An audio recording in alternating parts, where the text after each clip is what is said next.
Okay, well, greetings and salutations, everyone, and welcome to the An Eye for Horror podcast with me, your host, Big Jake Pat. Today on An Eye for Horror, I'm going to be talking with a SAG actor, Hollywood stuntman, ghost hunter, founder of the Hollywood Ghosthunters, and just an all-around badass yet super nice guy, my buddy Rick McCallum. Hi guys. First of all, I want to say thank you for doing this, Rick. I appreciate it, man. Hey, anything for Big Jake.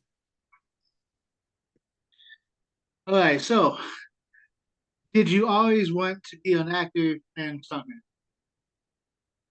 Um, yes and no. When I was a kid, I was about 3 years old. My mom and dad took me to a Western movie, and there was a scene where they drove one of those big wagons off a cliff and into the water. And when we got home, my dad and mom were watching TV, and they see me come whipping around the corner with my little pedal car, just pedaling my butt off. And we lived in a house that had the split levels so that you had two landings inside your house. And I'm just heading right towards the stairs. And my dad's trying to catch up with me, but he couldn't catch me. And I went right off the stairs head first, hit the lower landing, and got two black eyes. Right. So he always said, yeah, I knew right then what he was going to do in life. He's going to be a stunt guy. Um, Actually, I went to college to become a cop. I wanted to eventually become a detective. Well, when I got out, I got to become a intern as a detective. And after doing that for a while, I said, "Boy, this job sucks. These people are, the people we're meeting are terrible. They're just awful. They're the worst of the worst, and they shoot real bullets at you, and you don't get paid very much money." I thought, man, I went to college to be this stupid, right? And I said, is there some other way I could do something interesting to make money? I said, and then it hit me. I went, wait a minute. There is a profession where they shoot fake bullets at you. You hang around with beautiful people. You make a lot more money. Yeah, I'm getting into the stunt business. I'm out of here, right? So that's what I did. Went out and started harassing people until they started hiring me. Nice. Were you inspired by any other actors and or stuntmen? Well, the one actor that I really, really like is John Wayne. Because first off, we're about the same size and we talk the same way, you know. But yeah, John Wayne. I really like his movies. My favorite movie is A Quiet Man, which is a phenomenal movie. If you haven't watched it, him and Maureen O'Hara are just awesome together. Oh, nice. Actually, I watched most of it, but I had to finish it. But Have you seen Quiet Man? most of it. How could you stop The Quiet Man in the middle, Jake? I know, I know. I can't talk to you anymore. Turn in your Hollywood Ghost Hunter gear. Okay. Well, I, I do have a cardboard cutout of John Wayne, so Okay, well, you get some bonus points back then. okay, thank you. Okay. Um, what's one of the most dangerous stunts you've done? Well, I told my mother to shut up and leave me alone. That was pretty dangerous. How are you Uh, still standing? yeah, well, I was faster than her. She couldn't catch me. It's halfway down the block. Um, no, I've done quite a few that were pretty dangerous. I did one in a movie called Project Metal Beast, where I ran, did a full sprint, hit a mini tramp, went upside down, went about 10, 12 feet, hit a steel door and came down, and it was supposed to kick me off. When I hit the wall, I'd hit it and it would bounce me back. When I ran up and hit with my shoulder. Well, when I did a full sprint, I was going a lot faster. When I hit the wall, the steel roll down door, it went backwards. And when it went backwards, didn't kick me back. So I went straight up and down and landed on my head on the concrete. Probably cracked the concrete. And I get back up and I'm like, woo, right? And then Kane comes over, who was playing the metal werewolf, and the director, and they said, did that hurt? And I said, of course it hurt, you damn fool. I landed on my head on the concrete, right? So Kane says, are you ready to do the next one? I said, yeah. Right. And then he throws me in a big pile of steel girders and stuff. I'm like, so those hurt. Another one that really kind of rocked my boat was in a movie called Dark Wolf. And which is kind of a cool movie because me and Kane played the same character, but he plays the human part of the Dark Wolf, and I play the Dark Wolf, werewolf. Oh, cool. There's a scene where I run and I jump. Wait a minute, my head's crooked or my hat's off. Okay, there we go. I go and I jump on the hood of a car, and it goes backwards, going 20 miles an hour, maybe faster. And then it's going back, and then it's, does like crack the whip, goes whoosh. And when it does that, it launches me off the car head first into steel oil barrels. Now the oil barrels, they were too high and too thick, so that when I went in, I hit my head and my shoulder and just went flying into the barrels.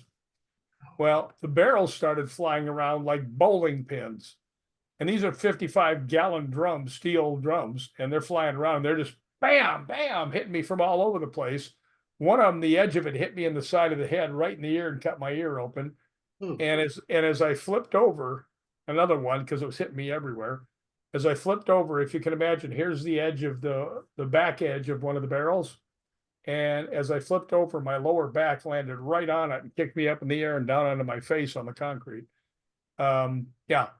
What was so funny was they said when you hit down there, just lay. So as the car goes by, they don't see the wolf. So they don't want to know where he's at. So they go by and then they yell cut, and I roll over onto my back. And Robert Pendergraft, who was actually he's one of the guys in my ghost hunting group too. Very good ghost hunter too, by the way. If he wasn't, he wouldn't be in my group. But anyway, he comes on over and he takes, the headpiece off. And I'm just laying there trying to take inventory to see what's broken, if there's anything I left back in the pile of barrels, like, yeah, I had 2 arms when I went through there. Let's see. But anyway, I'm laying there. One of my best friends, Richard Friedman, comes running over, who also happens to be in my ghost hunting group. And he comes running over, he's directing, and he looks down, and when they pulled the helmet off, there's blood coming out of my ear. And I know what they're doing. They're all like, oh my God, he's got a brain injury, right? And I just looked up, I said, barrel hit me in the ear, it's cut. I'm gonna cut my ear. And they said, oh, okay. And then Richard looks down at me, he says, are you okay? Right? And I mean, the whole crowd is around. I mean, they're all thinking that I'm gonna die the way I went flying in there. But he goes, are you all right? And I looked up, I said, will you say those 3 little words I want to hear? He looks at me, he goes, what? What 3 little words? And I went, perfect. Moving on. Right. In other words, we're done with this scene. And he turns around and yells, perfect, moving on. Right. So off we go. But what was funny is you can always tell when you're doing a real dangerous stunt because the rest of the actors and the crew come out to watch. And as I was walking, one of the girls, Andrea Bogart, excellent actress, she comes running up to me and she goes, are you going to get hurt? And I went, yeah. There's no way to go through there, like 25 miles an hour, whatever I was going after they cracked the whip, and not get hurt. You just don't want to get injured, right? There's a difference, oh, this really hurts. You break your arm, that's an injury, right? But anyway, she comes out, she goes, she was really concerned. It was really kind of cool. She goes, you going to get hurt? And I went, yeah. And she goes, how bad? And I turned around, I jumped up on the hood on the car. I turned around, looked at it, I said, let you know in a minute. and then they took off and boom. Yeah, blasted me into the sunset just about. I will tell you something else that happened on that set, which wasn't a dangerous stunt, but it would have killed me. There's a scene where the Dark Wolf is chasing these kids and they run into one of the big industrial elevators, the ones that are wide and you have that pull down gate. Okay. And I'm chasing it. Now I had on a headpiece and the headpiece would fall down over my eyes and I couldn't see anything. And I was supposed to run up to the gate. And as it was going up, I'm supposed to jump up and go bam off the gate and come back down and bam. And I just started to go for number 3. and I heard stop, and I felt somebody yank me backwards, right? So I pull the helmet up and I look, and I had hit the elevator, the pull down gate so hard that it went up with the elevator instead of staying there in front of the opening. And I was just getting ready on the third time to dive in there and hit it as hard as I could, and I would have fallen straight down the elevator shaft. So fortunately, once again, Robert Pendergraft came over and grabbed me and pulled me backwards. Otherwise, it would have dove straight down the elevator shaft. So sometimes the things that can get you killed aren't things that you were planning on. Good Lord. Yeah, well, it's nice to have Robert hanging around, you know? Yeah, sounds like absolutely. And Robert's like 6'5", 300 pounds. He can put a good grip on you and yank you backwards. So All right. Hats off to Robert. hats off, Robert Pendergraft. Actually, you know, in one of my books, I wrote about that, and I gave him a nice thank you at the end of it. Oh, I think that was the first one. Might have been. Oh, okay. What's a stunt you'd like to do that you haven't yet done? Well, I'm pretty much retired now from the stunt business. Okay. I'm getting a little older, and I need 2 knee replacements. And last time I went to the doctor, actually, I'm going to the doctor tomorrow. Going over there to get MRIs set up. But anyway, last time I went to the doctor, and he goes, "Well, I think you're going to need knee replacements." I said, "Can I have Michael Jordan's? He's not using his anymore." So yeah, so stunt work, you know, I believe I've pretty much given that up because you know, when you can't run up or down the stairs, you don't want to go onto a set and say, "Yeah, I'm a stunt man." And when one of the people says, "Well, we're going to change the scene and you need to run up the stairs," you go, "Well, I can't. You're going to make everybody look bad." Right? And I just won't do that. So Kane has asked me several times to come and do something else. And I said, "Kane, I love you, man, but I can't do it." Right? If they change something up on me, he says, "You can still throw punches and stuff like that." I said, "Yeah, I can. But if I get knocked down, it takes me like an hour and a half to get back up, you know, with the bad knees." Oh, Right? So yeah, that part's gone, but I'm having a great time traveling around and doing the ghost hunts. I mean, I just got back from the Tombstone Paracon. I was one of their celebrity guests. I guess they were running out of celebrities and they asked me to come instead. Uh, so that was a lot of fun. oh, cool. Let's see. Did you get to keep any props from Hatchet 2, i.e., your ball? No, they kept my balls, believe it or not, and they used it. They used them in Hatchet 3. I don't know if you saw Hatchet 3, but there's a scene where Cody Blue and Derek Mears are there. And he goes, "What is this?" And he reaches up in the tree, and Derek Mears goes, "Oh, man, that's some guy's balls. Leave him alone." Oh, yeah. So my balls actually made it into 2 consecutive movies. So Yeah, all yeah, right. I got to tell you the story about that. I did not know that was in there. Nobody told me, right? And Adam was trying to put a couple things in there, I guess. This is my guess anyway, because the Motion Picture Academy and stuff like that, Yeah. they were cutting some stuff out of his movies, right? They kept saying, "Well, this isn't good. We're going to cut this out and cut this out." And I think he put that in there hoping they'd cut it out and leave something else in. And when we went to the Egyptian Theater, and a nice sellout crowd for Adam, who, by the way, is a stunningly nice man, and a very good director too. And so is my other friend, Richard Friedman, who's another good director. But I'm sitting up in the balcony and I'm waiting for my scene, and here it comes. And here comes a chainsaw, hit me in the crotch. And all of a sudden, here comes my balls. And I didn't know this was coming. And I went, right. I'm looking at this thing, and everybody's looking at me because they've seen me out throughout the movie. They said, "Yeah, that's that guy right there." And I'm just like, "What?" Right. And then it goes farther, and the place just screaming bloody murder, right? And I'm looking around, and then they go boink and they fall off, and the place just blows up, right? And I just went, well, at least they liked it, right? I said, Oh, I'll be forever known as the guy who got balls cut off, but hey, it worked. by the world's most the world's longest chainsaw or something. Yeah, it was actually 8 feet long, and there was another guy right behind me. There was Colton Dunn that was also on the saw. Yes. Yeah, so he got two of us at the same time. I what's your favorite Hatchet movie? Probably a dumb question, but cool. Number two, they were all good. Although I will tell you, I just found something that I hadn't realized. It was a thing in one of these band books or something like that, and it was a picture of me dressed as Victor Crowley and Adam. And Adam is saying he's telling me something what he wanted to do, and he says a lot of people don't know this, but the first person to wear the Victor Crowley, at least the closest to the full uniform, was actually Rick McCallum. Because what if people remember the movie?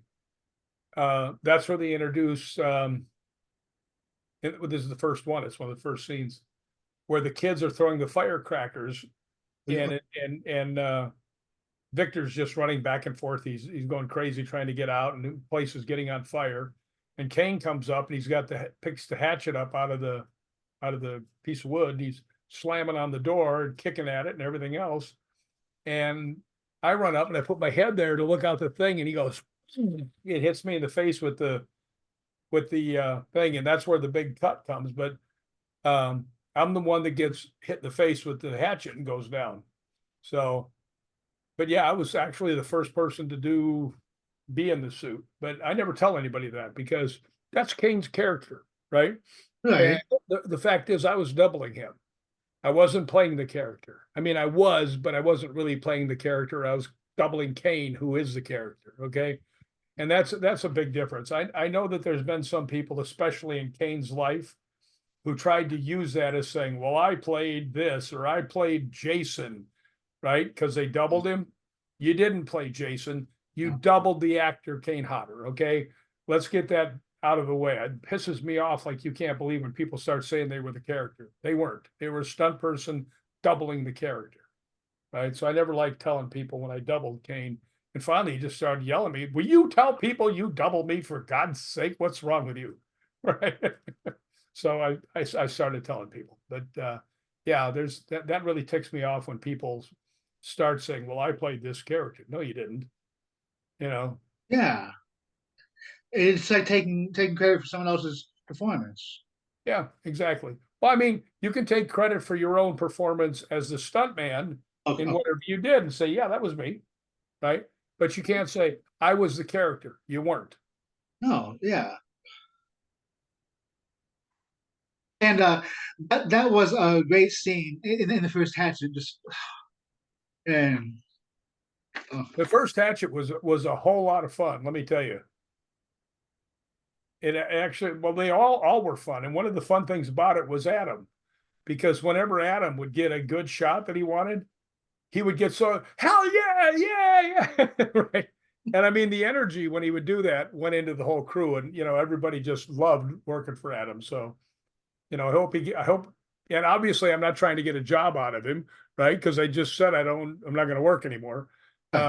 But I want to see him and I want to see Richard Friedman. Both of them get the credit that they deserve for the movies they do, right? So oh, there, I have pontificated enough. all right. Are there really chainsaws that big like the one seen in Hatchet 2?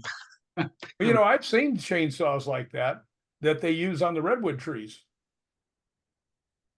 I saw when they were sawing, and so they do have some pretty good sized blades on some of these things. But I don't know if they custom made that or not, you know. But Okay. I will tell you a funny story. Colton Dunn, who is an awesome guy, right? He really is so funny, really good guy. And I was also the assistant stunt coordinator on the Hatchet movies. And I told him, I said, Colton, the day that we have to do that, you better wear a cup. Right? He goes, oh, I'll be okay. I said, no, I'm telling you to wear a cup. And he goes, why? I said, because Kane is like Tina Turner. And so he goes, what? I said, he doesn't do anything nice and easy. So anyway, I was out at Outback, and I walked across as I was walking across the street. I saw the sporting goods store that it was at the time, and I walked into it, and I bought a cup and a supporter, right? And I brought it with me, and I said, Colton, did you remember to bring this? He goes, oh no, I forgot. I said, well, here, I bought you one. Wear it, right? So after we were done, we're covered in blood. I mean, this was funny when I went to take a shower, right? Because I'm not getting in my car with all this shit all over me. And you have to have Barbasol, the shaving cream to get the stuff off. I'm standing in the shower, and it looks like everybody in Chicago was murdered. The whole place is just covered in red. And I'm washing everywhere. And I looked down, it was between my toes, probably up my butt. It was every damn place. I mean, I was completely 100% covered in blood. And I had one can of Barbasol, and it didn't get the whole deal, but I got enough of it off that I could get back in my car and get home. But yeah, that was, they don't make anything easy with Adam Green. When they came up to me, they had a blood cannon right in front of me. And if you remember seeing the scene, all the blood's going up in the air like that. Oh, yes. They had a blood cannon right in front of me. And the guy come up and he goes, hey, Rick, how much blood should I put in here? I said, well, if you know Adam Green at all, you better load it up, right? Because he's going to want every little drop he can get. And boy, they really blasted the shit out of us with the blood. It looks really good in the movie, So, but the other thing about Colton, after we got done getting beat into the crotch, because you don't do it once, right? You do it like, a whole bunch of times to make sure we get everything. And then you get the coverages and you're still up there and bouncing off that thing. And Kane is very realistic with a lot of stuff, trust me, right? So after we were done, Colton comes over to me and he wraps his arms and he goes, thank you, man. Right? And he says, I'll give you this back when we're done. I said, no, I'm good. So I'm good. Present for me to you, Colton. But Colton's a very cool dude. I really like him a lot. Right on. His character was hilarious in Hatchet 2. Oh yeah. Yeah. Okay. Have you always had an interest in ghost hunting? Yes. Ever since I was 13. My grandfather had died, and I wasn't very close to him. I'd only really seen him a couple of times. And he died in one of those gun cleaning accidents. Oh. If you get my drift. Yeah. Now I'm not sure that's what happened, but it's awfully hard to kill yourself cleaning a gun. Okay. But anyway, he wanted to be buried in Paducah, Kentucky. And my mother didn't really have very much money. So we had to put him on a train, and we got on with him. We went down to Paducah, got the casket put into the funeral home. And we hadn't had time to get, a hotel or anything. So it was nighttime and we started walking downtown trying to find a hotel. And the first one we saw looked like it was coming out of a horror movie. It was a 2-story brownstone with a flickering neon light outside. And we're like, okay. So my mother and I was 13 at the time, by the way. My mother takes me inside there, and there's a guy up behind the counter. She goes, excuse me, do you have any rooms left? And he goes, I only have one room left. Right? She goes, well, how much is it? And it was cheap. Right? She goes, okay, we'll take it. And he goes, well, I have to tell you something. She says, what is that? And he goes, room is haunted. Now, I'm a 13-year-old kid. You know what I did?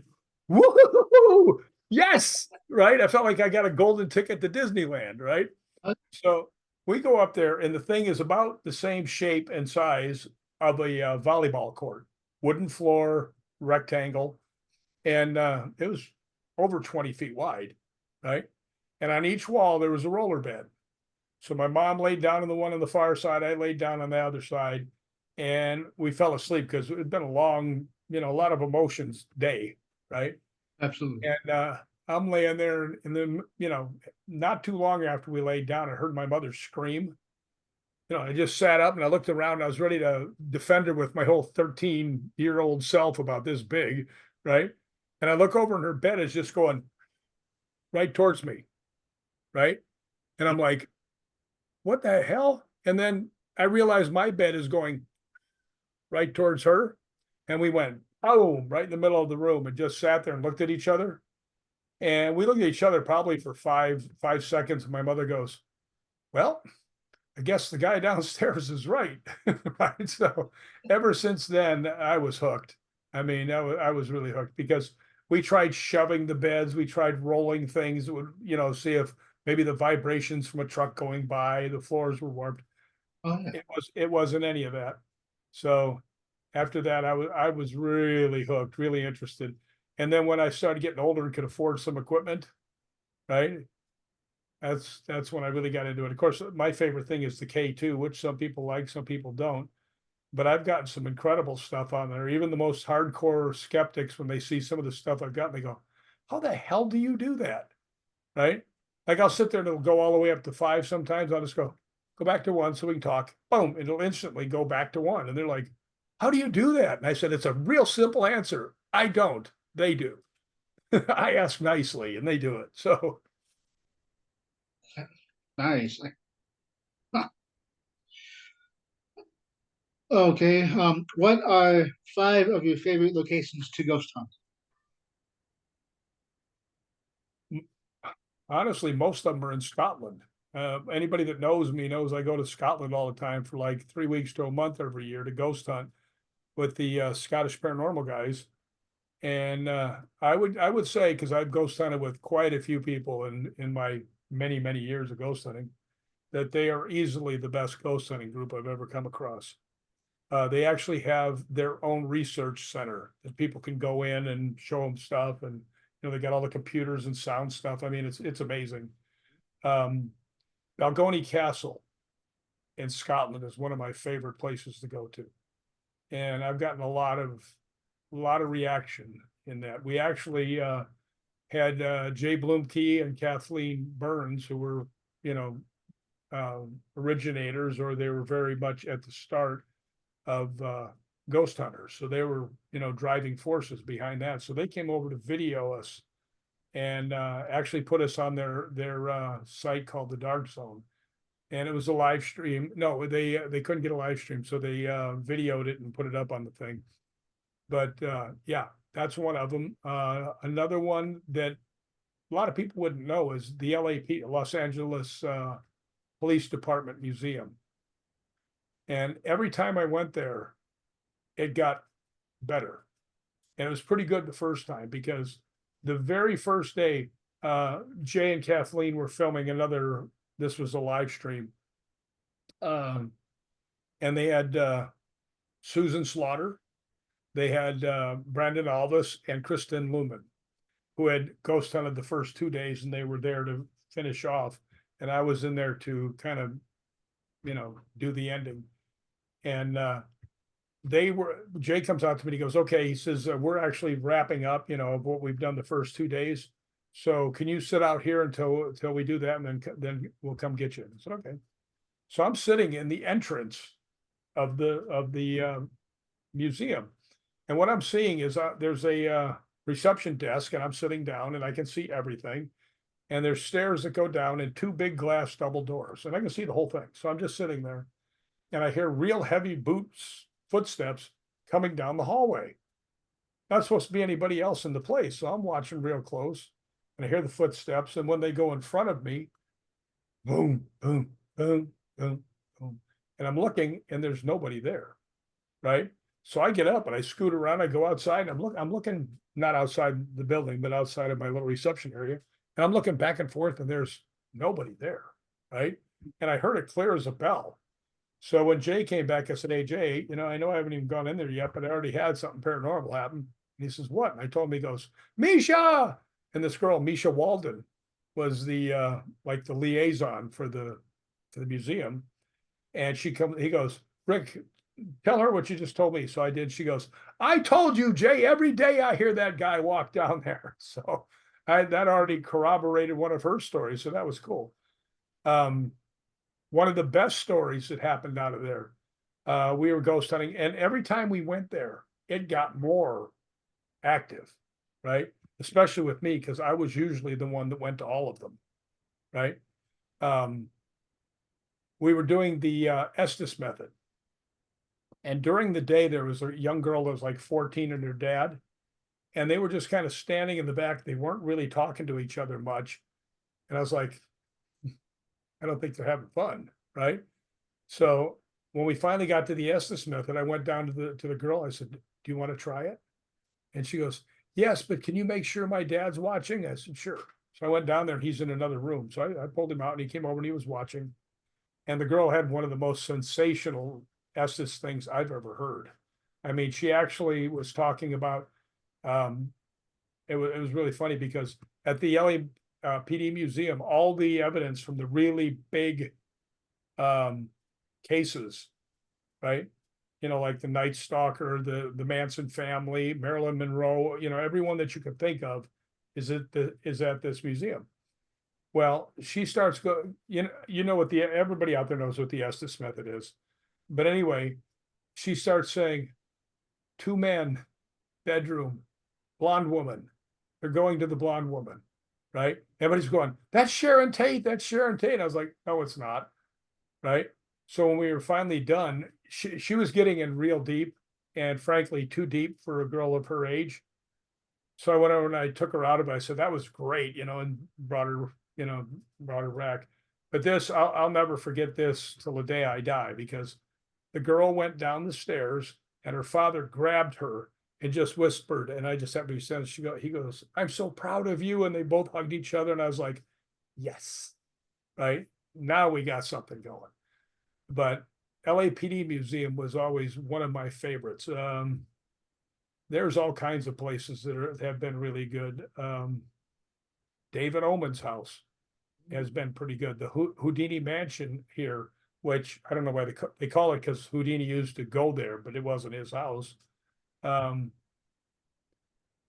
place in England, trying to remember the name of it, Bolton Abbey, was so over the top haunted, it was ridiculous. Actually, one of the guys got knocked out and he was laying flat on his back. And we got him out of the chapel that he was laying in there. One guy threw him over the fence to us. You know, there's 2 guys that were bouncers, and the fence was probably 3 feet high, picket fence. And he picked him up and he just tossed him over. We caught him. I had set him on a bench, and this other bouncer was like 330 pounds, was leaning against him. And I looked at him and I could see he was shivering. Now, I used to be a lifeguard and I do safety on movie sets, you know, water safety and stuff. Okay. And I thought, you know, this guy is either really, really cold or he's going into shock, right? So I got him on his back and we took 2 equipment cases. The Anubis people, Anubis Paranormal, were real helpful. I said, "Get us something to lift his feet up." And they got 2, you know, the aluminum cases, and we got his feet up and we had him laying there. And I took my coat off and put it on top of him, right? And you know, I was rubbing his extremities, trying to get him feel a little bit better. Yeah. And then the Anubis people came over and started taking their coats off, and they just buried him under all these coats to warm him up. And probably after about 10 minutes or so, he's finally started coming around.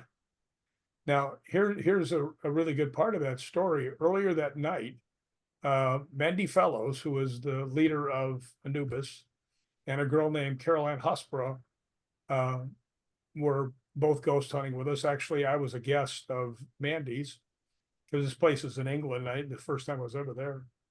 And she told us that this one gate is where the energy would really get you. If it didn't want you to leave, you couldn't leave unless you put up a battle. And I'm walking behind her, and she has this necklace that was blessed by the Vatican. And as she's walking, I see it go backwards, go yank on her neck and give her a burn on her neck. And I was like, "Mandy, I just saw that," right? And she goes, "Yeah, I'm trying to walk through here, but it won't let me go through." And I went, "Muscle up, go," right? And off she gets through. And Carol Ann, who I think at one time had been a soldier, so she's no shrinking violet either, right? It stopped her. She goes, boy, it doesn't want me to leave. I said, you can do it, right? Gee, muscles on. Now I go through it, and it's just like, yeah, you can go now, out, right? No feeling, no slowing, get out. But yeah, that was really strange. But here's the other strange part. Brian, who'd been the guy that was out, was finally starting to come around. So me and one of the bouncers, who was about my size, we got him under the arms, and we were walking him about 100 yards so we can get him out of the place and into a truck where he's warm and stuff like that. And he's got his head down. He can't see what he's doing. He's got his eyes closed and he's staggering along. And we got maybe 15 feet, 20 feet away from that gate. And he put his feet down. He shoved back as hard as he could, like he was fighting not to go through the gate. Okay. Right. So I looked over. The guy's name was Peter, right? The bouncer. I said, Peter. And he knew what I was talking about. So we both went and lifted him right off the ground and ran him through. And through him, they opened up the back of the like a Tahoe or one of those things. And we just picked him up, went, tossed him in it and slammed the door.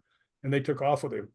But he started feeling better later on. He goes, yeah, I'm ready to go back up there. And I said, if you think you're going up there, I'm going to knock you out and put you in the boot of your car. Right? I said, you're done. Right. Right. So that was a very, very, very haunted place. Damn. Sounds intense. It was extremely intense. It was so intense, it's hard to believe it actually happened, but it did. You know, I've had so many encounters and things that have happened. I don't need to make stuff up, you know? So that was one of the ones that really got me. So there's your top 5, Big Jake. Thank you, sir. Rick, okay. Which do you like using more, a Frank's box or a K2? Well, Frank's box seems to me to get better answers.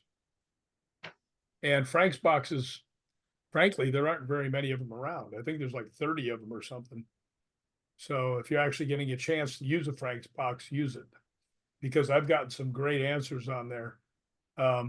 We were at the Hellfire Club in Dublin, and they had a Frank's box, and I walked over and they were asking, and they weren't getting any responses. So I said, do you mind if I ask? And they said, no, go ahead. So I just said, hi, my name is Rick. I'm from the United States.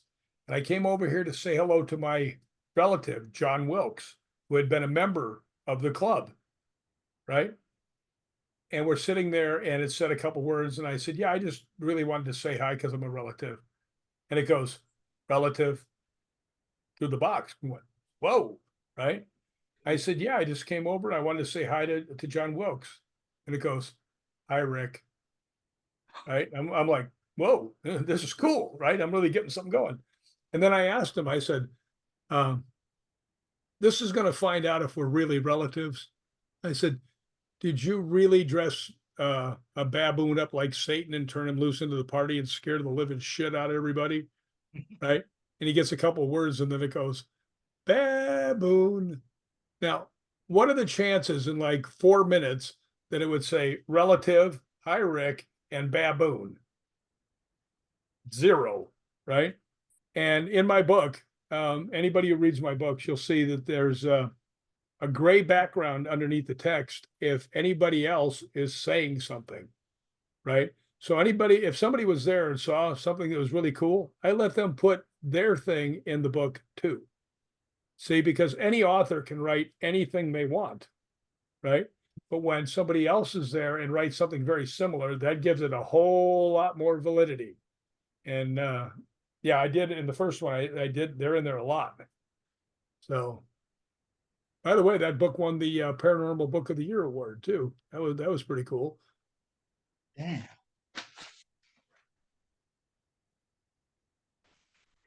Very cool. Also, I should add, I'm not a big reader, but and I've had your book. Yes, I know what you were looking for, Jake. There it is. thank you. I, I thought that book was awesome, and I was hooked. And I'm on to the second one, but But you know yeah, what's funny about this picture? This picture was taken by accident. I mean, not accident, just Lyle Stewart was just standing, who's an extraordinary photographer. This is the Hellfire Club. This is like 10 feet from where it was talking to me. And I was just looking out over the thing and he took it and I said, wow, I love that picture. Right. Um, and the covers of the books, which is kind of cool. This is another one. This is the second one. Can anybody guess what time they took that picture? What do you think, Jake? Um, it's sometime in the early morning. 11:30 at night. Oh, no way. Yeah. In Scotland, it stays light, quite late. Oh, So, that was pretty cool. very.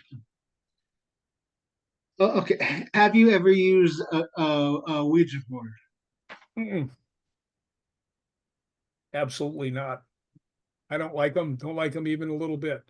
I think trying to ask something to come over is like living in a gang infested area and having a party and leaving the freaking door open. You know, Oh yeah. you're not going to get the best crowd.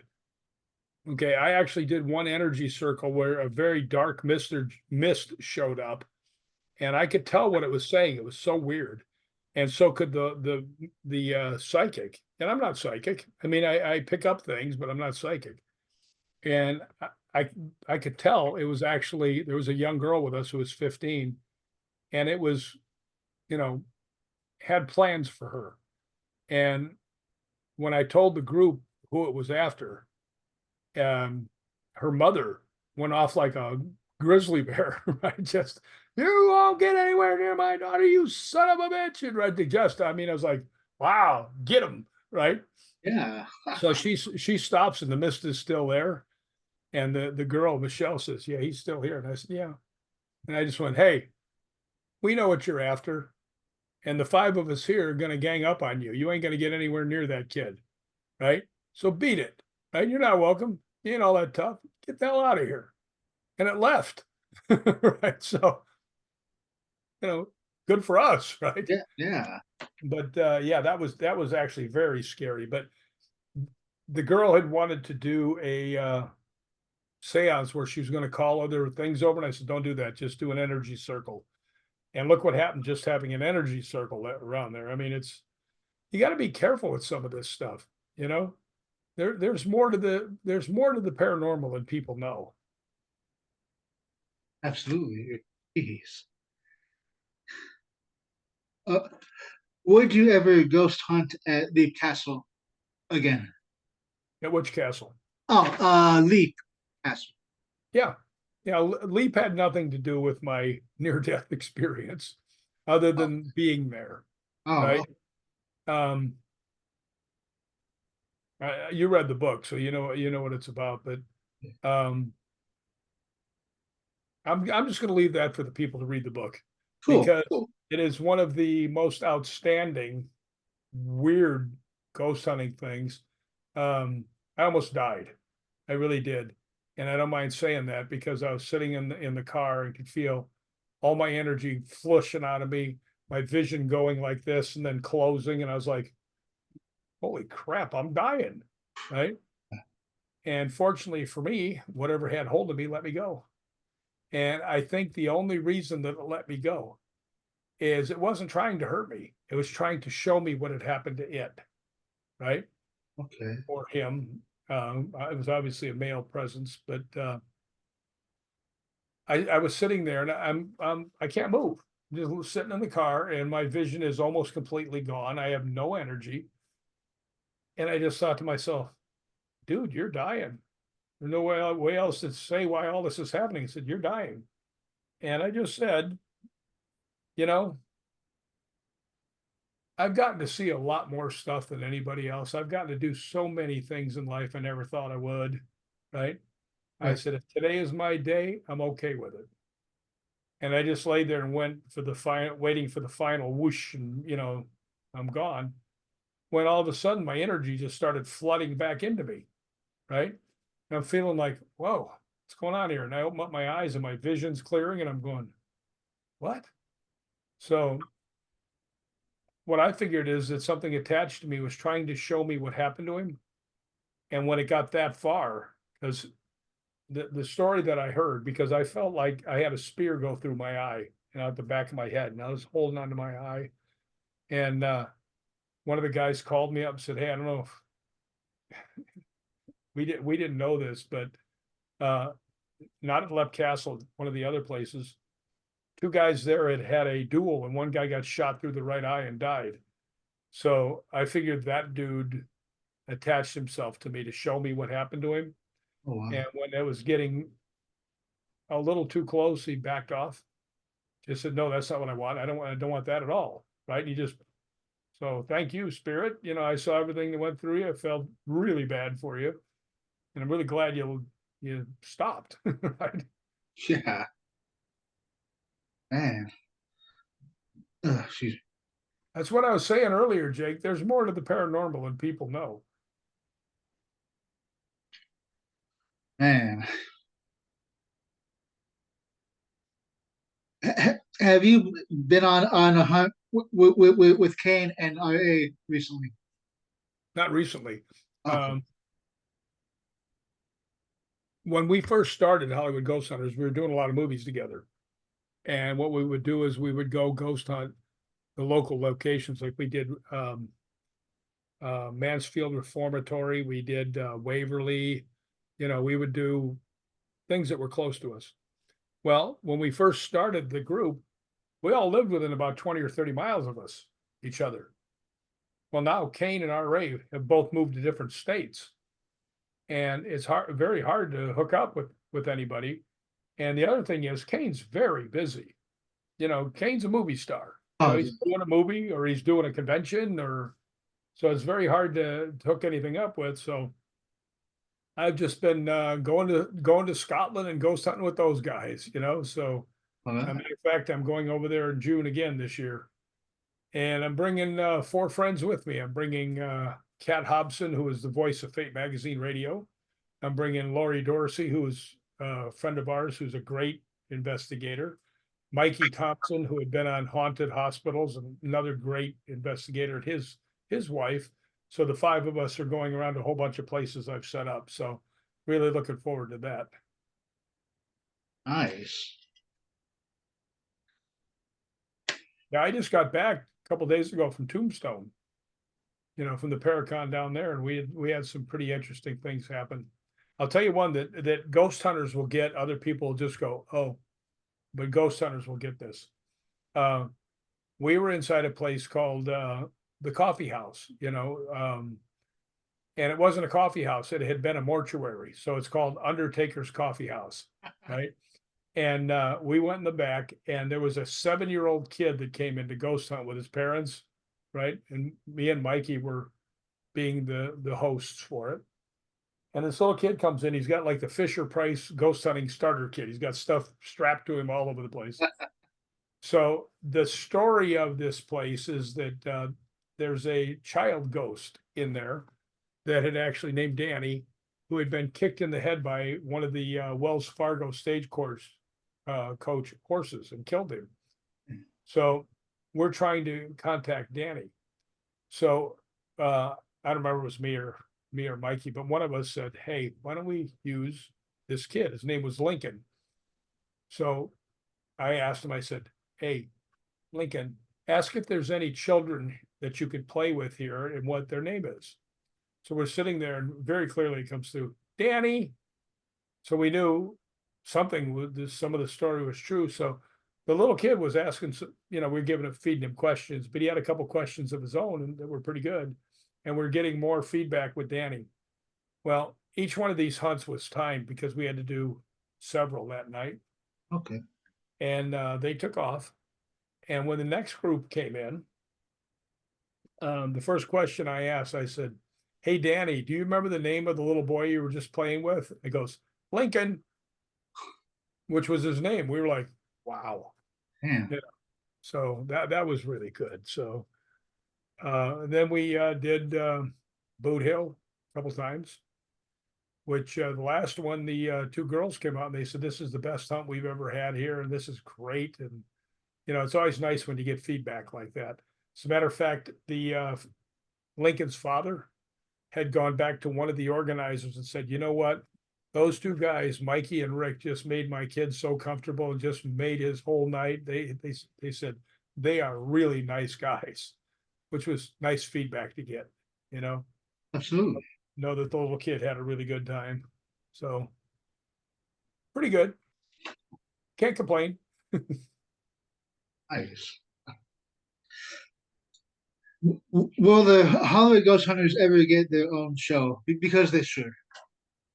We've been asked about it several times, but one of the problems is Kane's a movie star. Right. Okay. And the simple fact is he gets paid about what they would pay per episode for everybody. Okay.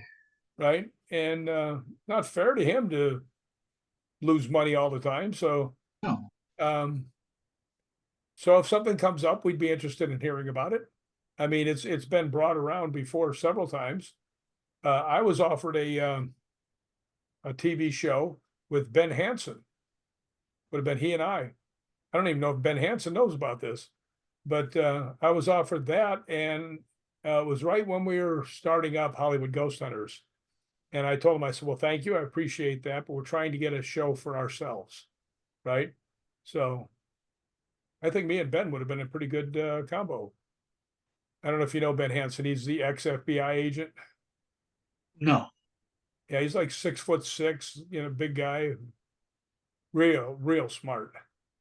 So he's on a lot of different shows. So I think we would have been a pretty good duo. Right on. Did you see House of a Thousand Corpses before you stunt doubled uh, Sid Haig? Did I see who? Oh, Oh, so no, I did not see. You know, it's funny. I've been in probably 30 or more horror movies. I don't like horror movies. I don't watch them because I don't like seeing people get hurt.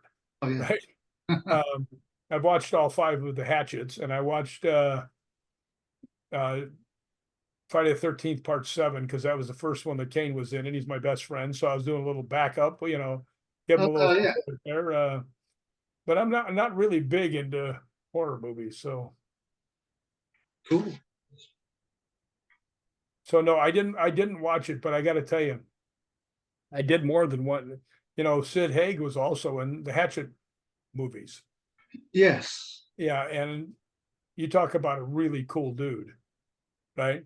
As a matter of fact, when I doubled him in Devil's Rejects, a friend of mine called me up and he goes, dude, I just saw you in Devil's Rejects. I said, how can you tell it was me? I've got a bald cap, a fake beard, tattoos on.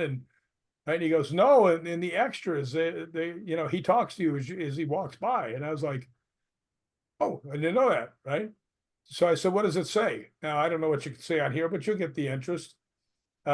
He comes out, he sees me dressed just like him, and he just stops and he looks at me and he goes, dude, somebody effed you up. So that was pretty cool. He was a really good dude. Uh, he was.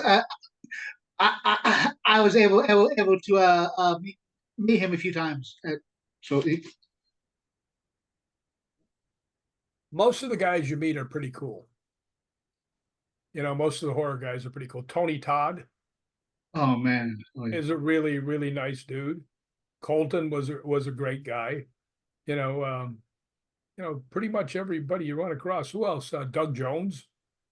I've done a couple movies with Doug Jones. Doug Jones is extraordinarily nice guy.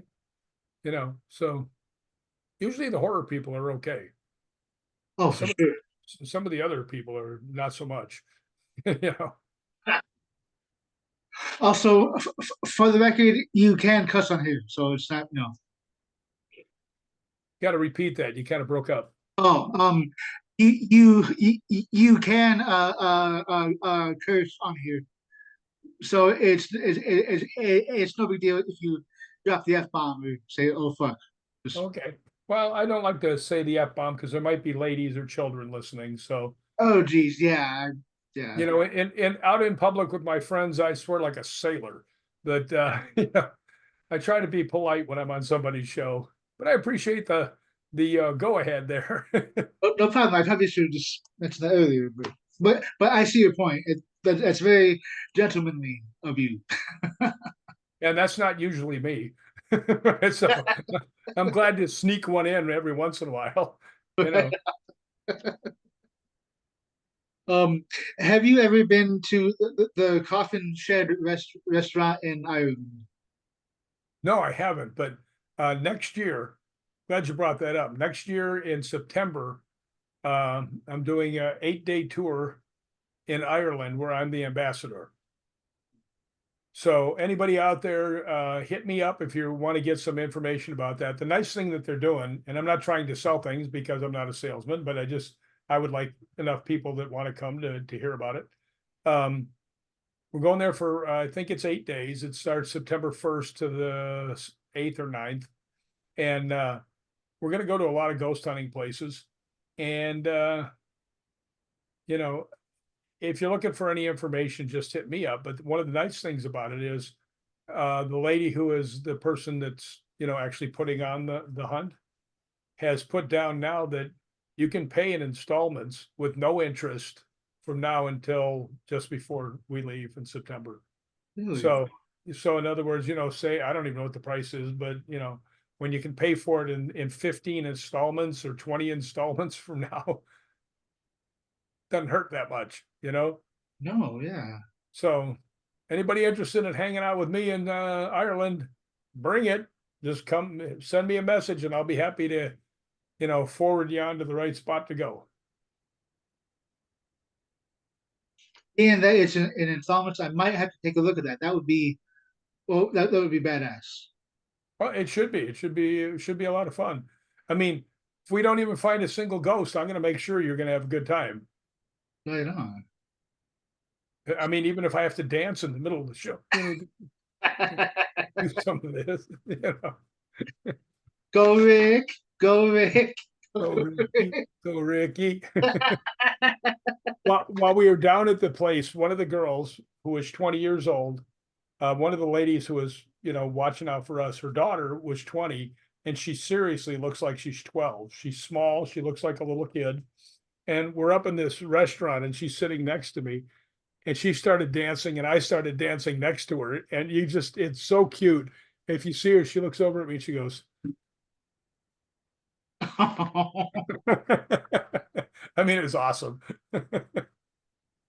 Oh, was she embarrassed or just? Well, no, she was just playing like, Okay. oh, she might have been embarrassed, because I'm not Fred Astaire, let me tell you. Right? I'm not even John Travolta. Oh, I like that. Yeah, I always like John Travolta because he he screwed up his lines a lot when he was on some of the movies, and he'd come out and he'd go like, "Hey, goodbye every morning." Oh, wait. No wait, hey, good morning everybody. Right? So yeah, he would mess it up every once in a while. But yeah, that trip though, I'm not trying to sell anybody on it because it will sell out. If you're really looking to go to Ireland and see some good stuff, this might be a good way for you to do it. Absolutely.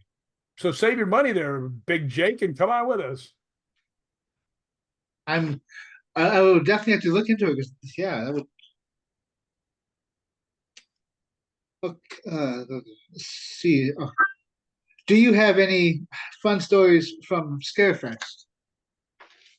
From Scarefest. I've only been there twice. They haven't invited me in a long time.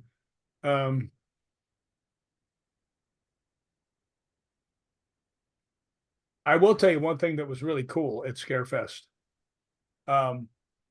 As I was walking to the bathroom, I saw Barry Bostwick sitting there with his handler. Now, I doubled Barry Bostwick in a movie called Project Metal Beast, where I got blasted off the mini tramp and into the wall and everything else. And I saw him sitting there. I said, "Hey, Barry, nice to see you." I said, "I actually doubled you in a movie." And he goes, "You're the one that went off the wall, aren't you?" And I went, "Yeah, that was me." Right. And then he said, "Hey, I've got a movie coming up. Give me a card or something and I'll see what we can do." So he was very cool dude. right? Matter of fact, I went back to my table and his helper came over and she goes, yeah, Barry sent me over to get your info. Right. So he was a pretty straight up good dude. Um, one of my favorite actresses, I'm not going to tell you who she is.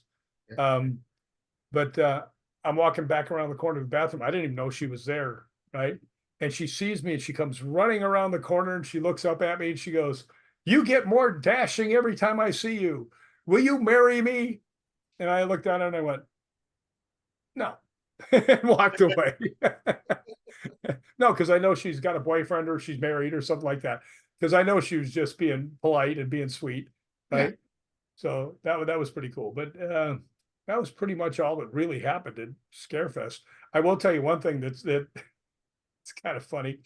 Kane had his booth. Well, you were there, right? Oh no, No, you weren't there. Well, no. Kane had his booth down this direction, and then RA had the next booth, and then I had the next booth. And this one guy came up to me and he says, he goes, yeah, I really like your three guys, but that group down there has a TV show. And I smiled at him and I went, yeah, but we've done 300 movies. We win. Oh The yeah. girl that was my handler just was cracking up, right? And these two crazy people came up to me and they're like, yeah, we came here. Well, it's nice to see you, but we really wanted to see the guys from Ghost Hunters. God, they're not here. And I said, yes, they are. Come on. And I took them back there and I said, here they are right there. And I went back to my booth. And I'm walking by about an hour later and Steve and Tango are standing there and they went, thanks, Rick. I said, they asked for you, man. What can I tell you? They said, yeah, you dumped them on us. I said, yeah, I sure did. Not always the nicest guy in the room. No, they wanted to see them, so I just took them back. Here they are. You Makes put up sense to with it, me. huh? It makes sense to me. Yeah, what else you do? I was trying to be nice, and I also wanted to get him away from me. And I will tell you another one. I'm sitting there, and we have the handlers, and this one guy comes up and he goes, hey, he says, I want to let you know. He says, I really like you and RA, but I don't like Kane very much. And I looked up and I said, hey, Kane's my best friend. Go easy. Right. And he goes, no, I want to tell you this. And I said, I told you once. Right. He goes, okay. Right. He just walked away. And the girl goes, wow, I thought you were the most pleasant, nice guy I've ever met. There's a different side of you, isn't there? And I said, hey, don't come in here and walk over here and start talking shit about my best friend. Right. That ain't gonna work. So what can I tell you? Right.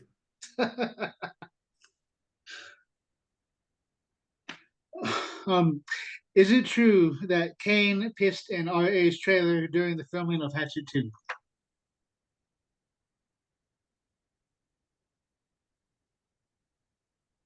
Don't really think I'm at liberty to say. Okay, well, I heard it on his book Unmasked, but as so he said he did, but I just thought I'd bring it up because it's funny. But okay, no problem. No, I mean, judge for yourself when I say I'm not at liberty to I say. yeah, I okay. I'm picking up what you're throwing down. Well, yeah, I wasn't there. That's all I can say. But I have heard that same story. Okay.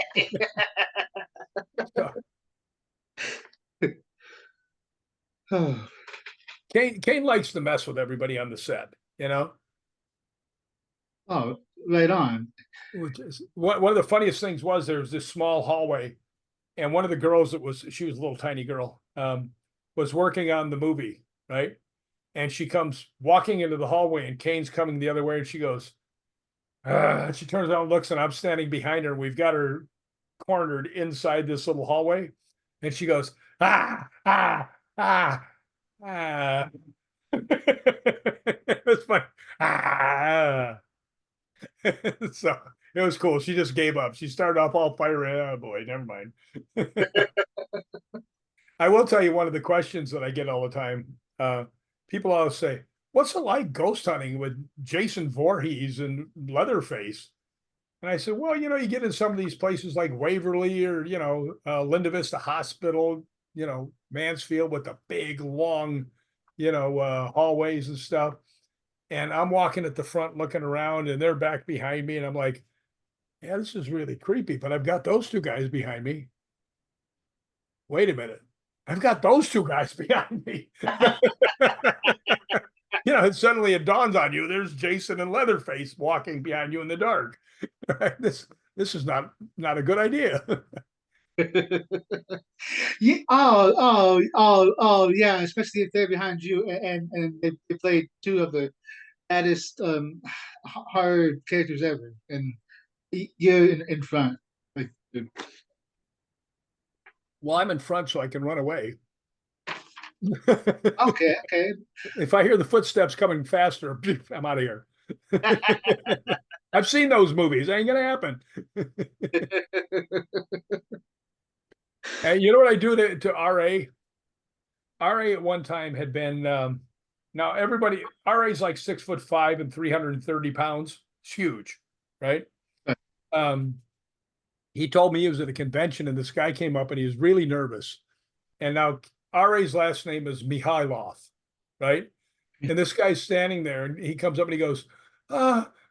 Mihailov, you're my favorite leatherhead ever. Not Leatherface, Leatherhead, right?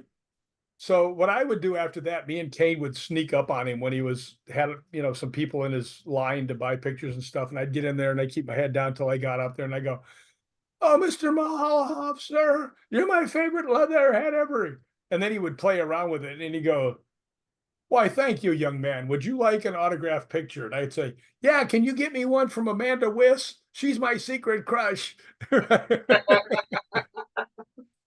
Yeah, so we love to mess with RA. I'll tell you the other one. If you ever go to one of these conventions, do this to him because he's real proud about how big he is. But I can turn him into Hulk Hogan like that, right? I'll just walk up to him when he's around a lot of people and I'll go, and he's playing along with us too, right? RA is actually super intelligent, so is Kane, and then there's me, So, but I'll walk up to RA and I'll go, "Hey, RA, you're looking pretty big. What are you, about 6'2", about 265 pounds?" Well, let me tell you something right now, brother. I'm 6'5" and 330 pounds of coiled steel and sex appeal. Kane will be standing right next to me. He goes, "You had sex with a banana peel?" "That's not what I said." And he'll go, pretends he's storming off. But if you ever want to get his attention, just go up and say, "You're a pretty big guy. What are you, 6'2", about 265? And he'll know I put you up to it. Right? And he'll play along. Well. The next time I see him at a convention, I will definitely do that. Yeah. He'll like it. He probably won't kill you. Gotta live a little there, Big Jake. You gotta lay a little on the line to get some fun. Yeah, check. Okay. You know what they say? If you're not living on the edge, you're taking up too much space. I like that. Yeah. Did you have fun on the game show Sale of the Century? Well, yeah, I did. Got to make a new friend, the girl who was the hostess. We got to be friends. Yeah. I actually was on there for 4 days and won a bunch of stuff. So yeah, I had a pretty good time on there. Oh, cool. Yeah. So that's all I'm going to say about that. Okay. No problem. I mean, there might be more there, but I'm not going to say it. So no problem. So wait for the next time I'm on chapter 2, and I still won't tell you.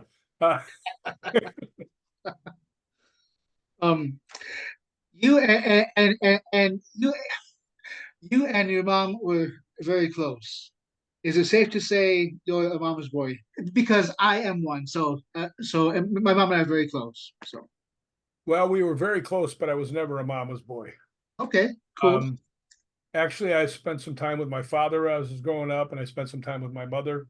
And I also had three crazy uncles in Chicago who were all veterans. One was a Marine, and the other two were Army, and pretty rough crowd, but very nice people.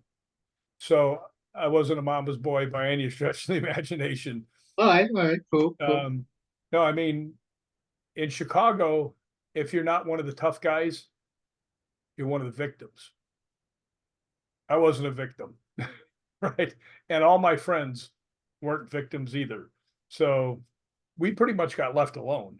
You know, after the first couple go rounds, when people test you, then they just kind of move off to the side, you know? Okay. So yeah, I was very close with my mom though. Actually, I was holding her hand when she passed away.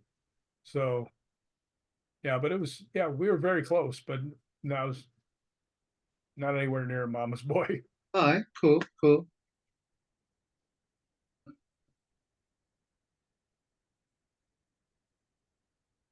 Will there be another book? Yeah, there's going to be two new books. Might be three new books, depending what happens on these coming ghost hunts in Scotland. Okay. Um, I do have one book that I want to put out that will have a lot of pictures of Scotland and the ghost hunting places we're going, because some of them are spectacular, right? Right. Another one, I'm doing a book about women heroes, because I think there's a lot of women heroes that, you know, young girls need to hear about. You know what I mean? Because everybody's talking about the glass ceiling, the first woman doing this, the first woman doing that. Well, I got news for you, ladies. The first woman did that 40 or 50 years ago, right? I mean, there were some fantastically heroic women in this thing. Matter of fact, one of them snuck on onto one of the landing crafts to be the first woman that landed in Normandy, right, on Oh, D-Day, and she was what's the Ernest Hemingway's ex-wife, and she actually landed before he did. He was the one journalist they were going to let on, and she snuck in dressed up like a dude, and in she went. So there's a lot of stuff like that that a lot of people don't know. Like there's a story about Boudica. Now Boudica was, I think she was a Celtic queen, and the Romans decided that they wanted their little kingdom, wasn't a big kingdom, a little kingdom, and they came over and they killed her husband. Uh, they beat the snot out of her. They raped both of her kids, and the oldest one was 11, geez. um, and took over that part of the kingdom. You know, they just said it's ours now. Well, she went out and raised an army, and before they finally got her, she had killed like 70,000 Romans.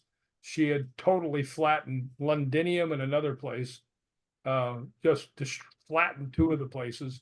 She did not take being a victim very well. And you never hear these things about these women, right? I mean, you just hear, oh, they, you know, no, there's a lot of really tough women. Matter of fact, one of the women in China is actually developed one of the styles of Kung Fu. I mean, there's so many things like that that I'm trying to put out, because I do think that women have been kind of shortchanged in stories about their, you know, the heroics of people. So, Absolutely. you know, I got to tell you, I grew up a lot of, you know, with my mom and my grandma, and they salt of the earth, but boy, you would not want to step in the street with them in a gunfight. Neither one of them. They had gunfighter eyes, those two. So that'll be the books, but there will be another ghost hunting book for sure. You know, Excellent. I seem to be getting good results with it. People seem to like them. So, you know, if I'm having good results, you know, good things, then I'll write more. You know, I'm not going to write stuff just to say I have another book. Right. I want to write stuff that's interesting. So if get enough interesting stuff, be another book. And I do have a bunch of interesting stuff sitting there, but you need a lot of interesting stuff to fill a book.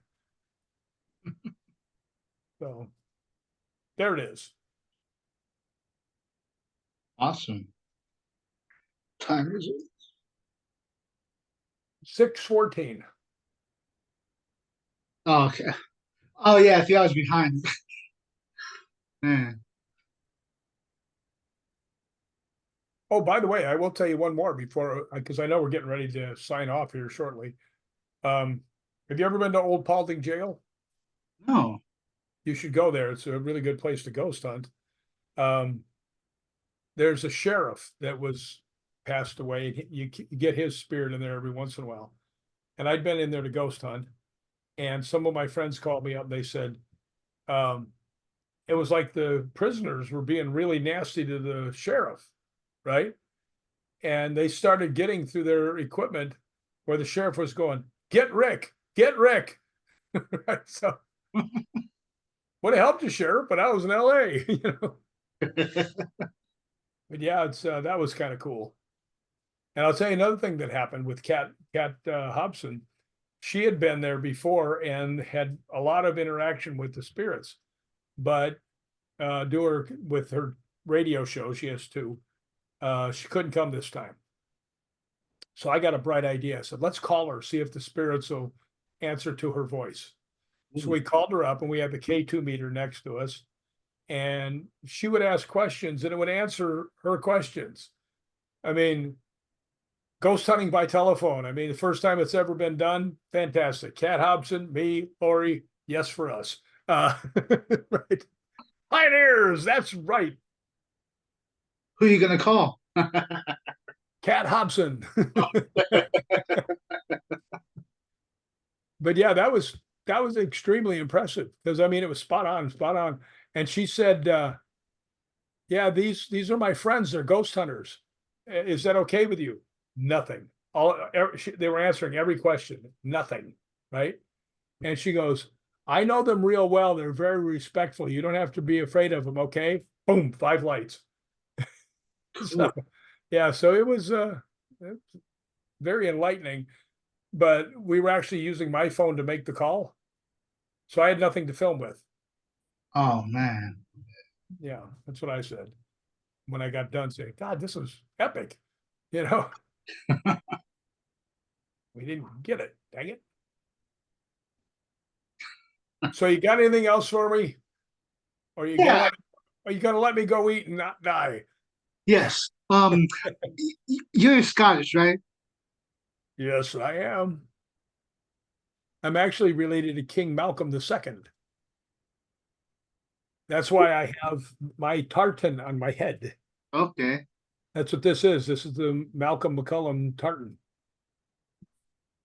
Well, Mr. McCallum, I want to thank you so much. I, I'm not offending you by doing a Scottish accent. This is the best I can do. Maybe I can do better. I don't know. That Uh, wasn't bad. A Thank lot you. better than mine, and I've been there 100 times. I mean, it's just I do the worst Scottish accent. I mean, it's just freaking awful.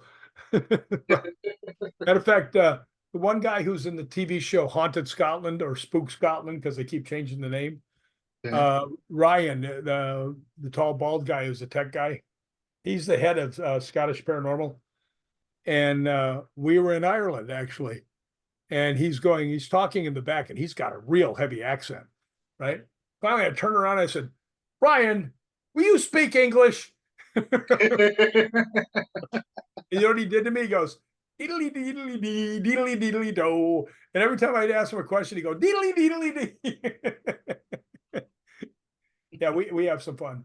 Actually, I got a really cool surprise. When we came back from those things, we go into the research center, and the research center's got all these people in there. And I'm like, wow, what's going on? Right. So we're sitting there, we're all talking, and they came over, they gave me a bottle that had a little scroll in it. And I opened it up, and it says on there that they have given me a lifetime honorary membership, and that they've put me in the Scottish Paranormal Hall of Fame. And the only reason I brag about the Hall of Fame with them guys is because they're fantastic ghost hunters. And the fact is, too, I'm not in any other Hall of Fame, so I got to brag about this one. Absolutely. Yeah, so that was really cool.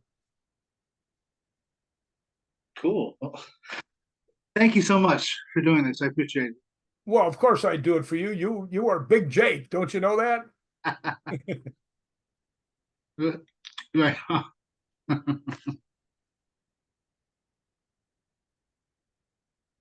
Are we out? Yeah, yeah. There we go. I give you my salute. All right. All right, thanks, Big Jake. Thank you, Rick. Take care, man. Let me know how it's received. I will. All right, man. I'll talk to you later.